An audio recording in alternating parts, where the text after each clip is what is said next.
Malam hari ini sahabat kita akan mengundang narasumber kita yaitu Dr. Dian Eka Putri spesialis akupunktur, di mana beliau adalah dokter spesialis akupunktur di Rumah Sakit Awal Bros Ayani dan Rumah Sakit Awal Bros Panam. Halo, selamat malam Dr. Dian. Halo, selamat malam Dr. Engga. Apa kabar? Wah, baik sekali. Alhamdulillah. Dan masih di rumah sakit ya, Dok? Masih. Oke, Dok. Baru selesai. Gimana nih, Dok?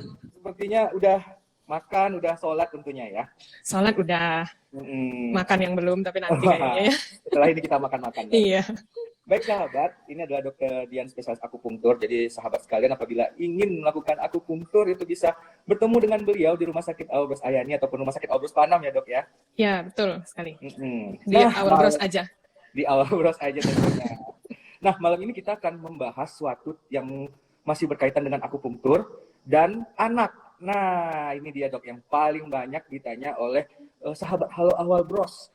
Apakah bisa nih akupunktur pada anak? Apakah anak nggak takut nih ditusuk-tusuk dengan jarum, Dok? Nah, mungkin sebelumnya dokter bisa menjelaskan akupunktur itu apa, Dok? Iya, tadi saya udah dengar juga ada intro dari Dr. Engga ya tentang akupunktur. Memang betul, akupunktur itu kan asalnya dari kedokteran timur. Nah, akarnya sendiri memang dari tradisional Chinese medicine. Nah, tapi yang sekarang saya dan teman-teman dari akupunktur lakukan setiap hari itu adalah akupunktur yang akupunktur medis. Jadi segala macam pemeriksaan, segala macam pemeriksaan pasien, diagnosa, terapi itu kita sesuai dengan kaidahnya kedokteran konvensional nih, medis. Gitu. Jadi semua harus bisa dijelaskan secara medis. Kenapa begini, kenapa begitu, itu harus bisa dijelaskan. Nah, salah satunya adalah akupunktur pediatrik kalau saya biasanya nyebut. Jadi akupunktur untuk anak. Nah, ada banyak sebenarnya anak-anak yang diakupunktur loh. Dokter Engga mungkin masih belum terlalu sering lihat ya. Sesekali nanti boleh tuh main-main ya ke Poli. Ada Oke, banyak. Nanti kita lakukan siaran langsung ya, Dok, di Poli. Iya, boleh ya, tapi harus izin dulu sama pasiennya ya, tapi ya. Iya, benar. Jadi itu ya, Dok, yang membedakan antara akupunktur tradisional dan akupunktur medik ya, Dok? Iya, salah satunya itu segala A sampai Z-nya dari mulai pemeriksaan, ngobrol dulu nih anamnesa atau ngobrol sama pasien sampai ke terapi itu sesuai dengan aturan medisnya sesuai dengan evidence based medicine gitu. Jadi akupunktur medis kelebihannya adalah dia dikerjakan oleh dokter harus, terus bisa bekerja sama dengan dokter dari spesialis atau bidang yang lain gitu. Kita udah sering kerja sama dengan dokter anak nih untuk kasus-kasus tertentu karena kita sekarang bahasnya tentang anak ya. Nah, anak-anak sekarang tuh berani-berani kok pakai jarum juga berani karena jarumnya kan khusus untuk anak-anak. Jadi bukan pakai jarum yang untuk orang dewasa gitu. Berarti khusus juga ya, Dok. Jadi nggak disamain ya. Nggak bisa. Kemudian di Awal Bros ada laser, jadi laser itu tanpa jarum, jadi laser akupunktur lebih modern lagi kan, canggih ya, itu lebih nyaman lagi. Oh, jadi akupunktur tuh nggak selalu dengan jarum ya, Dok? Nggak selalu dengan jarum, ya betul sekali. Nah, seperti itu sahabat. Jadi akupunktur medis ya. Jadi kita ngomongin di sini adalah akupunktur medis ya, di mana sahabat nggak perlu takut lagi nih, karena semuanya sesuai dengan kaidah-kaidah kedokteran ya, Dok ya. Iya, jadi nggak asal tusuk aja ya, Dok ya. Nggak boleh ya salah satu semua harus ada, semua harus bisa dijelaskan secara ilmiah. Orang tua pasien juga kadang sering bertanya, Dok kenapa ya kok kenapa ditusuknya di tangan ya gitu. Jadi kita harus menjelaskan kalau di sini ini efeknya nanti begini, ini begini gitu. Oke, baik, Dok. Jadi sahabat sekalian yang dalam live ini ya memiliki pertanyaan seputar akupunktur, khususnya akupunktur pediatrik atau akupunktur pada anak, bisa disampaikan di kolom komentar yang nanti akan kita tanyakan dan langsung dijawab oleh Dr. Dian. Nah, kita kembali lagi, Dok, ke topik kita tentang akupunktur pediatrik. Nah, sebenarnya kasus-kasus seperti apa aja yang bisa digunakan, Dok, akupunktur ini pada anak, Dok?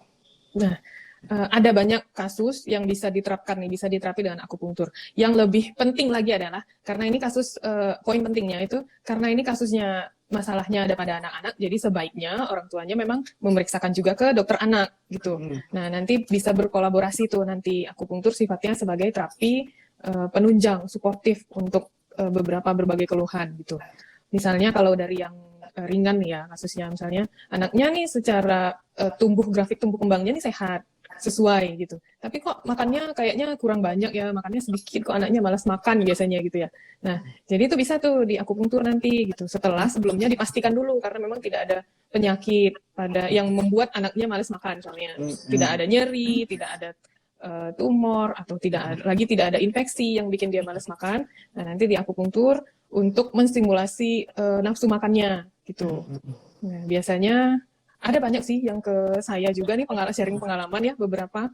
Biasanya ada yang baru 2 kali akupunktur, nanti orang tuanya udah bilang, dok sekarang makannya lebih banyak nih, mau nambah gitu. Atau biasanya kalau malam udah makan malam nggak mau lagi makan, sekarang kalau saya kasih cemilan tuh mau gitu. Jadi berat badannya bisa naik gitu. Tapi juga tenang aja, naiknya juga nggak bikin jadi obes anaknya gitu, nggak bikin jadi obesitas, tapi lebih berisi gitu badannya. Itu satu. Nah, pada kasus-kasus yang lebih meningkat lagi nih tingkat kesulitannya, misalnya nih pada anak-anak yang hipersensitif, misalnya alergi debu. Jadi kalau kena debu dia bisa asma, kuman asmanya atau sesak napasnya gitu. Atau alergi dingin, hipersensitif, alergi pada makanan juga bisa. Jadi untuk mengurangi hipersensitivitasnya. Kemudian juga banyak sih dok untuk anak yang didiagnosa epilepsi nih misalnya, dengan kan sudah rutin makan obat untuk epilepsinya gitu kan, anti kejang. Nah nanti ditambah supportive treatmentnya dengan akupunktur. Nah jadi nanti akan bukan mengurangi, memberi jarak interval untuk biasanya kejangnya per berapa hari itu ada gitu. Nah ini nanti jaraknya jadi lebih lama, atau nanti malah bisa menunjang untuk obat kejang. Kan harus untuk stop obat kejang kan mesti ada periode bebas kejang dulu selama berapa, setahun 2 tahun. Nah itu bisa lebih cepat tercapai gitu. Kemudian untuk anak-anak yang spesial, anak-anak berkebutuhan khusus kayak autism, spektrum autis kan banyak ya. Iya gitu benar kan. dok. Nah itu nanti bisa untuk sebagai terapi penunjang untuk konsentrasi, kemudian untuk berkomunikasi, bicara. Banyak dok. Anak-anak cerebral palsy juga bisa untuk mengurangi spasme atau kaku pada ototnya. Nah itu kemarin tesis saya tuh, anak-anak cerebral palsy yang spastik. Jadi yang kaku kaki sama tangan ditambah dengan akupunktur supaya jadi lebih mengurangi kaku, mengurangi kekakuannya lah. Jadi untuk rehab, untuk fisioterapinya pun jadi lebih enak nih, menunjang untuk program-program fisioterapinya gitu. Banyak dok, banyak jadi banget. untuk fisioterapi, akupunktur pada anak ini lebih mengarah kepada tumbuh kembang ya dok. Bisa buat untuk tumbuh kembang, untuk gangguan fungsional juga bisa. Kemudian banyak deh untuk ke imunologi, alergi itu juga bisa. Cuma memang yang paling penting itu tadi konsul juga ke dokter anak. Jadi untuk tahu nih kita cari sebabnya apa. Jadi yang diterapi nanti nggak cuma keluhannya, tapi juga penyebabnya gitu. Seperti itu sahabat. Jadi untuk akupunktur medik ini nggak berdiri sendiri ya dok, tetapi dia berkolaborasi dengan dokter. Nah baik itu dokter bisa anak ya, betul, tumbuh kembang. Seperti itu. Nah kemudian dok, tadi kan udah dokter jelaskan jarumnya berbeda nih antara anak dengan dewasa ya dok ya. Nah kemudian untuk durasinya dok, nah kan anak kadang-kadang nggak tahan nih nggak tahan diam, nggak bisa lama-lama gitu, nggak bisa lama-lama. Nah, kalau untuk durasinya gimana dok? Nah kalau untuk jarum ada banyak teknik yang bisa dipakai, teknik akupunkturnya. Nah untuk anak-anak memang kita berbeda nih tekniknya dengan yang dewasa. Kalau dewasa kan habis di akupunktur entah dikasih stimulasi listrik atau jarum aja, kita tinggal biarkan 15 menit. Kalau anak-anak enggak, waktunya jadi lebih cepat. Ada teknik tertentu yang waktunya jadi lebih cepat, jadi anaknya tuh nggak sempat bosan gitu. Kadang-kadang banyak juga loh dong anak-anak yang bisa kita ajak kerjasama gitu, kita ngobrol dulu gitu kan. Memang kan ke anak-anak pendekatannya beda ya, kita ajak ngobrol dulu, terus kita ajak bercanda dulu, main dulu mungkin, habis itu nanti ya udah kita bisa sambil kerja tuh. Jadi kadang-kadang anaknya juga nggak nyaman, aduh gitu, paling kaget kan, oh iya gitu, kenapa ya, nggak apa-apa lanjut, nanti cerita apa atau sambil nonton apa gitu. Kalau pakai laser juga sama, laser lebih ringkas, jadi paling 30 detik 1 menit untuk 1 titik selesai gitu. Seperti itu, jadi nggak lama-lama seperti orang dewasa ya dok ya? Nggak.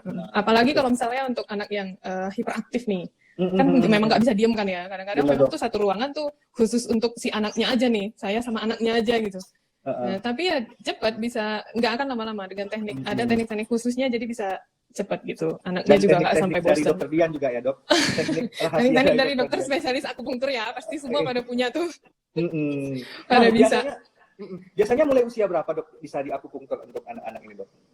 Nggak ada batasan usia, dari bayi pun bisa. Nah. Dari bayi bisa ya dok ya? Iya, jadi di waktu saya masih PPDS nih, masih sekolah gitu. Nah, kita tuh kerjasama sama bagian anak untuk bikin buku pijat bayi. Pijat bayi itu berdasarkan ya ada beberapa titik akupunktur yang masuk tuh di sana. Jadi untuk stimulasi pertumbuhan, pencernaan. Jadi sebetulnya dari anak-anak pun bisa, dari bayi juga bisa. Gitu. Tidak ada batasan usia dok. Tidak ada batasan usia. Jadi misalnya dari bayi, misalnya usia berapa bulan gitu, mau diakupunktur itu bisa ya dok ya? Bisa, tinggal nanti tergantung ya. Kita pakai kalau masih bayi baru 1 atau 2 bulan ya, kita nggak pakai jarum biasanya. Ada teknik lain lagi, kita bisa pakai laser atau kita pakai akupressure aja gitu. Nah, akupressure kita bisa berbagi nih sama orang tuanya. Nanti orang tuanya, nanti dikerjakan juga ya begini gitu. Jadi orang tuanya ikut serta gitu. Nah, seperti itu sahabat. Nah, mungkin juga nih dok yang paling banyak ditakutkan sama sahabat-sahabat kita. Ada nggak efek Apa itu? sampingnya? Efek samping dok. Nah, itu kan ditusuk jarum atau dikasih disentrum atau dipakai laser. Disetrum ya. Ada efek sampingnya nggak dok terhadap anak? Ya namanya tindakan medis ya, pasti tindakan medis mau sekecil apapun, secara teori tetap ada efek sampingnya kan. Kalau pakai jarum misalnya, kita tuh yang pertama harus tahu tuh letak titiknya, harus tahu letak titiknya harus pas. Nah kalau kita bisa pas letak titiknya, tidak akan ada efek samping. Tapi kadang-kadang memang kan struktur anatomis setiap orang tuh berbeda-beda ya. Kalau di atlas nih misalnya, harusnya nih pembuluh darahnya lurus nih, tapi rupanya pembuluh darahnya untuk yang di saya misalnya agak belok sedikit gitu. Jadi pas di titiknya ketusuk, kena pembuluh darah ya berdarah sedikit atau malah kadang sampai biru lebam gitu. Kayak biasa lah kalau misalnya di infus kan kadang-kadang juga suka biru gitu kan. Tapi kalau di akupunktur nggak sebesar itu birunya. Dia cuma setitik kecil aja. Nah biasanya 3-4 hari juga hilang. Tapi kalau untuk laser asal dihitung tepat dosisnya sama dosis laser juga ada dosis loh dok, jadi nggak asal hidupin alat terus laser gitu, nggak. Nah asal tepat dosisnya sama memang kalau untuk laser ada beberapa kontraindikasi titik yang tidak boleh dilaser pada anak. Nah itu dan tahu titik-titik apa saja yang tidak boleh itu aman, laser aman. Laser malah hampir kadang tidak ada rasanya, mungkin seperti hangat aja di area yang dilaser. Area yang dilaser juga paling sekitar diameternya 2 mili atau sampai 4 mili gitu, kecil. Hangat malah lebih enak ya, kalau agak-agak anget gitu kan lebih apa ya, lebih nyaman gitu ya rasanya. Lebih nyaman. Nah, jadi begitu sahabat. Jadi ternyata akupunktur ini tidak hanya untuk orang dewasa ya dok ya, bisa untuk anak-anak juga dengan indikasi tadi misalnya anaknya nggak mau makan ya, kemudian dalam terapi tambahan dalam epilepsi tadi ya dok untuk mengurangi kejang dan untuk mencapai bebas kejangnya tadi, kemudian untuk tumbuh kembang juga ya dok ya pada anak kebutuhan khusus, hiperaktif seperti itu, dan juga untuk anak yang alergi ya dok, alergi itu alergi itu yang paling banyak sepertinya ya dok ya. Iya sekarang banyak ya yang alergian ya, alergi susu sapi, produk-produk dari susu sapi juga gitu. Dan juga untuk terapi pada cerebral palsy tadi ya dok, seperti kasusnya dokter Dia. Nah, ini sudah mulai ada beberapa pertanyaan nih dok dari sahabat Halo Awal Bros kita dok. Mungkin bisa kita bacakan dulu ya dok. Ini dari Ibu Jessica Christy JCS. Nah, akupunktur itu sebenarnya untuk mengobati penyakit apa dok? Nah, mungkin kita agak keluar sedikit dari anak dok nih ya. Nah, akupunktur itu biasanya untuk apa aja dok? Tadi kan yang anak sudah dokter jelaskan. Mungkin untuk dewasa apa nih dok kira-kira dok? Untuk dewasa ya lumayan banyak. Bisa dibilang kadang-kadang tuh ringkasnya saya suka bilang hampir untuk semua keluhan bisa diakupunktur kecuali yang pertama kasus gawat darurat, emergency. Nah, kalau emergency ya ke IGD lah ya, jangan usah ngotot diakupunktur ya. Terus kasus-kasus yang ada indikasi bedahnya, misalnya habis jatuh tulangnya retak, tulangnya patah misalnya, nah itu jangan diakupunktur. Atau pas diperiksa sakit perut tapi arahnya kok ke usus buntu nih gitu ya, itu mesti ke bedah. Jadi kalau secara umum tuh untuk gangguan nyeri bisa diakupunktur, gangguan fungsional misalnya kayak sakit mah, asma, dispepsia, mah kronis gitu itu bisa diakupunktur. Gangguan hormonal kayak hormonal pada perempuan misalnya, gangguan siklus haidnya, atau untuk penunjang lagi program nih IVF atau inseminasi itu juga bisa. Kemudian untuk diabetes, hipertensi, tiroid bisa. Untuk kasus-kasus apa lagi ya, gangguan tidur, kecemasan, psychiatric problem juga bisa. Ada banyak sih dok. Ya, saraf terjepit, iya untuk saraf juga bisa. Pasca stroke atau pemulihan stroke biar lebih cepat pulihnya gitu juga bisa. Saraf terjepit, kemudian banyak dok. Untuk kecantikan ya dok? Untuk kecantikan juga, menurunkan berat badan juga gitu. bisa ya dok? Iya nih barusan saya diserbu sama pasien yang mau turun berat badan. Nah tadi ada hubungannya nih dok, saya ingin bertanya dok. Tadi untuk anak bisa akupunktur bisa meningkatkan berat badan, tetapi akupunktur juga bisa menurunkan berat badan. Bisa. Jadi makanya kalau di akupunktur itu sebetulnya bukan akupunktur untuk kurus sih. Jadi akupunkturnya lebih ke weight management ya, manajemen berat badan. Jadi dia nanti untuk kita lihat dulu, tapi kalau untuk menurunkan berat badan itu nggak cuma untuk hancurkan lemak ya. Tujuannya itu sebetulnya lebih ke perbaikan metaboliknya, perbaikan hormonalnya, bonusnya ya berat badannya jadi lebih turun, lebih ideal. Tapi semua berproses ya dok. Semua berproses ya. Iya, dan ada pertanyaan lagi nih dari Ibu Yeni. malam dok, saya mau tanya untuk menghilangkan rasa nyeri di lutut bisa nggak ya? Karena kemarin saya habis operasi patah tulang di lutut di awal bros Ahmad Yani, sekarang Wah, masih ada Yani ya. nyerinya. Iya. Nah, akupunktur juga bisa tuh buat penunjang untuk pasca operasi, pasca operatif. Misalnya nyeri pasca operasi atau bisa sih untuk nyeri pasca operasi bisa. Jadi dia bisa mempercepat pemulihan. Secara teori mungkin dia bisa pulihnya tuh pasca operasinya misalnya seminggu atau 2 minggu. Tambah dibarengin sama akupunktur, pasti nanti juga ada rehab atau fisioterapi tuh ya biasanya kan. Nah, itu bisa jadi lebih cepat. Mungkin dalam waktu seminggu sudah lebih bisa beraktivitas normal lagi nih. Gitu. Dan ada lagi nanya dok, ditanggung BPJS nggak dok? Katanya. Kalau dulu tuh ditanggung ya sama BPJS, kalau nggak salah tuh tahun 2013-2014. Terus habis itu entah kenapa, saya juga nggak tahu sebabnya ya. Sekarang belum ditanggung, tapi sekarang dari perhimpunan spesialis akupunktur nih lagi diusahakan, lagi berkomunikasi terus sama BPJS dan Pak Menteri Kesehatan mungkin ya untuk regulasinya. Mudah-mudahan, mohon doanya, semoga secepatnya bisa di-cover lagi, karena kemarin kan sudah pernah gitu. Karena dia juga termasuk seperti fisioterapi ya dok, pemulihan pasca penyakit. Jatuhnya, iya. Betul tapi sekali. mungkin kalau misalnya, grupnya sama sebenarnya. Iya, tapi mungkin kalau misalnya fungsinya atau tujuannya untuk seperti tadi untuk kecantikan, estetika, mungkin itu tidak ditanggung. Kecantikan enggak ya, kayaknya enak ya kalau kecantikan ditanggung BPJS ya. Iya, jadi warga Indonesia jadi cantik-cantik semua. Iya, jadi glowing semua. Ini masih menyambung nih dok dari pertanyaan Ibu Mutiara Madani. Dok, akupunktur untuk hormonal karena haid tidak lancar, apakah bisa pakai BPJS? Nah, seperti barusan dibilang ya dok. Itu tadi ya. Untuk tapi BPJS, tenang aja, memang mungkin sekarang belum ditanggung sama BPJS, mudah-mudahan secepatnya. Nah, cuma di awal bros, dengan Albros Ayani, Pak Anam Sudirman juga kayaknya ada paket-paket untuk tindakan akupunktur, jadi lebih irit lah, lebih hemat kalau misalnya. Dan tidak pakai tindakan. Tidak semahal yang dibayangkan ya. Enggak mahal. Enggak mahal kok. Nah, kemudian untuk yang pertanyaan Ibu Mutiara Madini ini, untuk kasus-kasus hormonal ya, apabila itu termasuk dengan kasus-kasus kesuburan, itu juga tidak ditanggung dengan BPJS ya dok ya. Enggak, belum kalau sekarang. Kecuali gangguan hormonalnya itu adalah berhubungan dengan suatu penyakit dan ada indikasi, nah, itu bisa ditanggung oleh asuransi kesehatan nasional kita. Kemudian, nah ini dari Ibu Amnah, ternyata malam ini Ibu Amnah juga menyaksikan kita. Halo Ibu Amnah, apa kabar? Nah, mungkin Ibu Amnah adalah salah satu pasiennya dokter yang berhasil ya dok untuk. Iya, alhamdulillah ya.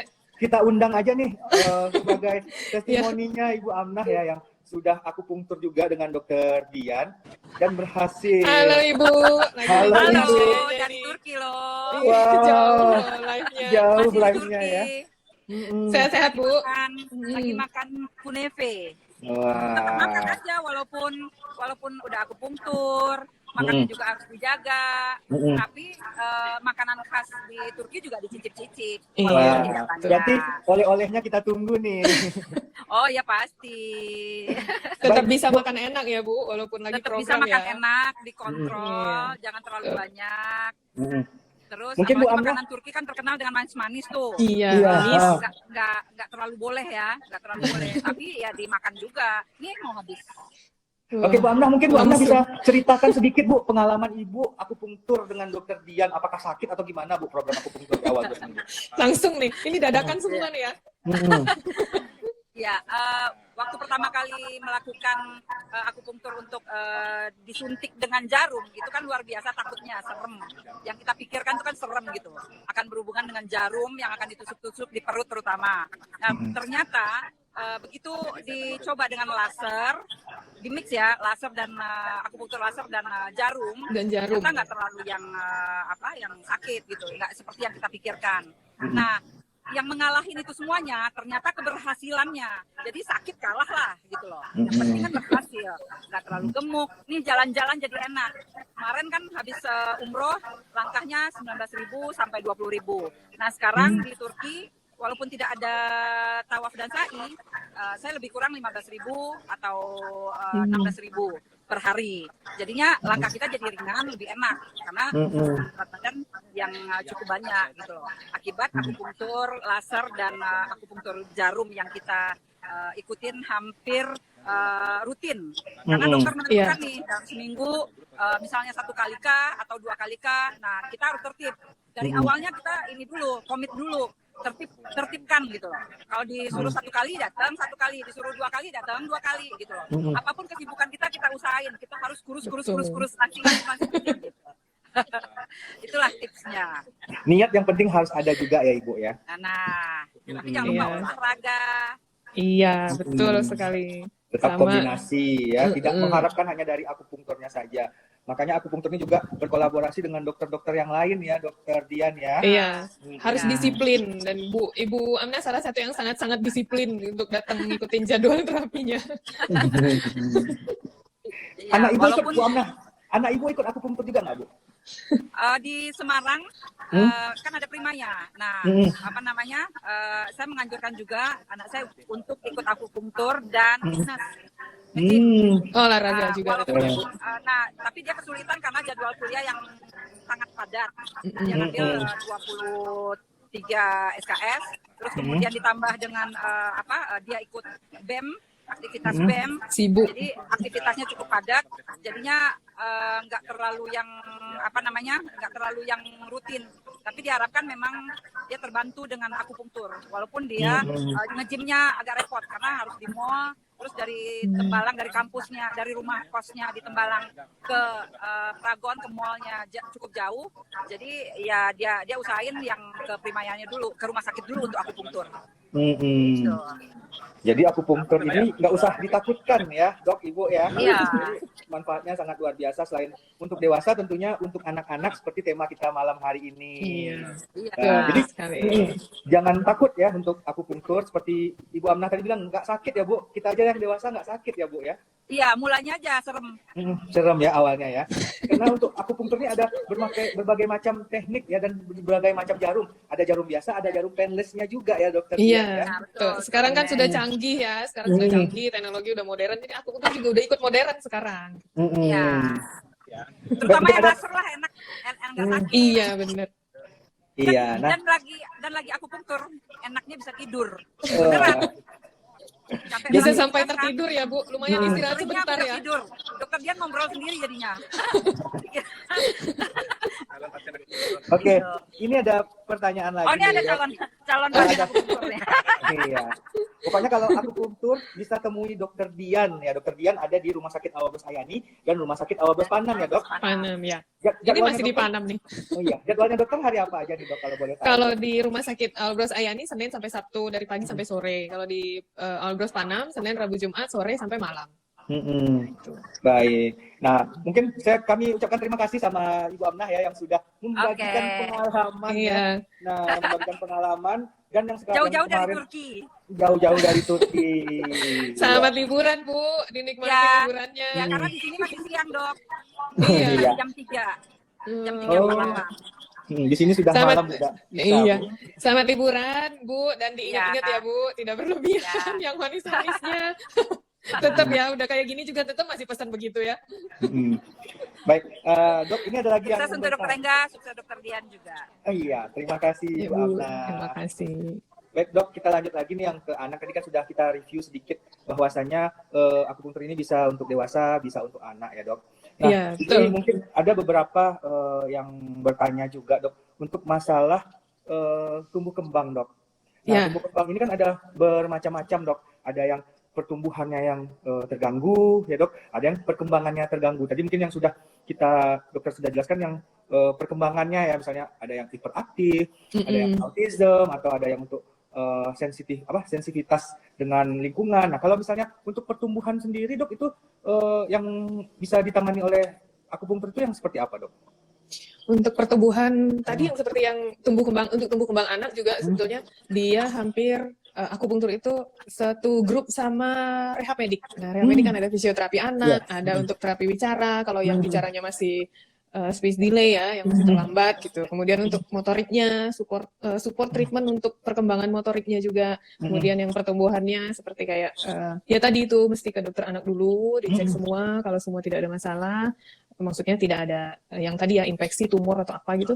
Nah, baru kita bisa kejar tuh apa berat badannya kah yang kurang, atau misalnya tinggi badannya yang kurang. Tapi ini untuk anak-anak ya, kalau untuk dewasa kayaknya udah susah ya ngejar tinggi badan ya.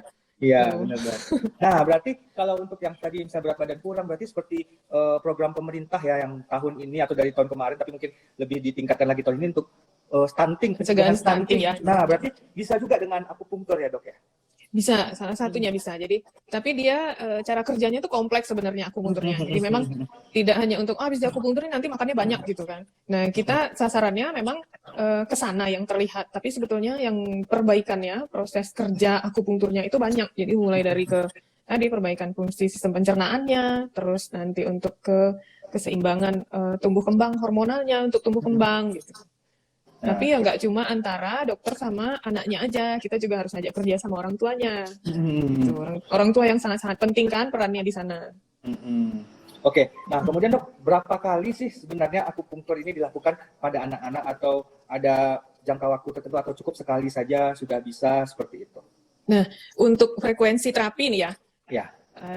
Frekuensi terapi itu macam-macam. Ada yang 1 kali seminggu bisa, ada yang untuk kasus tertentu 2 kali seminggu, ada yang bisa sekali, ada yang bisa misalnya sebulan sekali aja udah cukup gitu. Nah, tergantung jenis, tergantung penyakitnya, gangguannya. Kemudian satu lagi tergantung kita mau pakai tekniknya atau alatnya akupunkturnya yang mana gitu. Kalau kita pakainya jarum misalnya, jarum akupunktur yang untuk anak nih ukurannya halus banget kecil gitu, itu bisa 1 sampai 2 kali seminggu. Tapi kalau misalnya ada lagi namanya jarum tempel atau jarum press needle gitu, nah dia kecil sekali jarumnya, nanti dia ditempelkan ke kulit ke titik akupunkturnya, nah itu bisa 1 kali 2 minggu aja datang juga bisa gitu, jadi nggak perlu terlalu datang 2 kali seminggu, misalnya kayak dari daerah, mesti berapa jam dulu jalan ke Pekanbaru, mesti nginep lagi gitu kan, agak repot ya kalau 2 kali seminggu. Nah itu bisa dengan jarum tempel itu nanti datangnya sebulan 2 kali aja gitu. Dengan jarum tempel, jadi ditempel di kulit gitu ya dok ya? Mungkin dokter Eng udah pernah lihat kali ya? Iya, jadi dia memberi stimulasi perlahan-lahan seperti itu ya. Nanti kita ajarkan nih orang tuanya, Bu, cara stimulasinya begini ya, nanti per sekian kali, per berapa menit, gitu-gitu. Oke, tadi sahabat juga ada yang bertanya berapa sih harga akupunktur. Jadi untuk harga akupunktur itu ya. Berapa tuh dok harganya? Harganya itu mulai dari 250.000 per kali ya. Itu sudah termasuk jasa dokter dan tindakan. Dan kita juga punya paket ya dok ya. Mulai dari 800.000 untuk 4 kali atau selama 1 bulan seperti ada itu. Di Instagramnya Awal Bros ada tuh. Jadi kalau kemarin kayaknya saya baru lihat yang harga paket tindakan. Yang followersnya Halo Awal Bros itu bisa dilihat, itu ada paket akupunktur yang sudah kita berikan kemarin. Baik dok, mungkin untuk terakhir ini dok, kita sepertinya sudah nggak terasa nih, udah hampir. Nggak terasa ya? Benar sekali. Mungkin ada pesan dari dokter Dian untuk sahabat Halo Awal Bros ataupun ayah bunda yang sedang menyaksikan live kita pada malam hari ini tentang pentingnya akupunktur untuk menunjang kesehatan. Nah, yang pesan-pesan ya dok ya, tips aja mungkin ya. Nah, akupunktur itu, akupunktur medis itu salah satu pilihan terapi dalam dunia kedokteran. Nah, ada banyak penyakit yang bisa, ada banyak keluhan yang bisa diterapi dengan akupunktur, tapi harus bijak, harus pintar memilih gitu. Carilah akupunktur karena ini kan berkaitan dengan kesehatan, jadi harusnya yang melakukan adalah orang-orang yang memang mengerti tentang kesehatan, tentang anatomi yang paling penting gitu. Nah, jadi yang sebaiknya yang dilakukan oleh dokter spesialis akupunktur atau dokter umum yang sudah punya sertifikat kompetensi untuk akupunktur medis gitu. Nah, terus yang paling penting adalah begitu nanti sudah konsultasi, ketemu nih ngobrol, disiplin diikutin jadwal terapinya gitu. Karena kita tidak memberikan obat, jadi keberhasilan terapi itu ditentukan oleh disiplinnya kita datang untuk mengikuti jadwal yang sudah ditentukan. Nah, tenang aja, akupunkturnya juga tidak akan terus-menerus, karena kadang ada yang 4 kali, ada yang 6 kali selesai, ada yang sampai 12 kali, ada yang sampai beberapa bulan. Gitu. Yang penting disiplin aja dulu mengikutinya gitu. Sama kayak disiplin minum obat ya dok. Benar sekali. Obat kan tidak boleh sesukanya kita ya, kapan kita mau kita minum, kapan nggak minum gitu kan. Gitu. Iya. Baik Dokter Dian, terima kasih atas kesempatan waktu yang memberikan informasi. Terima kasih juga Dokter Engga udah memberikan kesempatan untuk sharing info yang ya sedikit tapi mudah-mudahan bermanfaat ya. Iya, sangat bermanfaat sekali dok. Jadi kita jadi tahu nih sahabat Halo Awal Bros, wah ternyata akupunktur itu banyak sekali fungsinya dan juga kebaikan-kebaikan yang diberikan dari terapi akupunktur ini. Nah, baik sahabat Halo Awal Bros, terima kasih atensinya untuk menyaksikan Health Talk kita pada malam hari ini. Saya Dokter N undur diri dulu dan Dokter Dian ya dok ya. Iya. Mau pulang ya dok. Iya. Iya. Ya, terima kasih ya. Saksikan Health Talk kita selanjutnya dan tetap di Halo Awal Bros. Selamat malam. Assalamualaikum. Selamat malam. Assalamualaikum warahmatullahi wabarakatuh.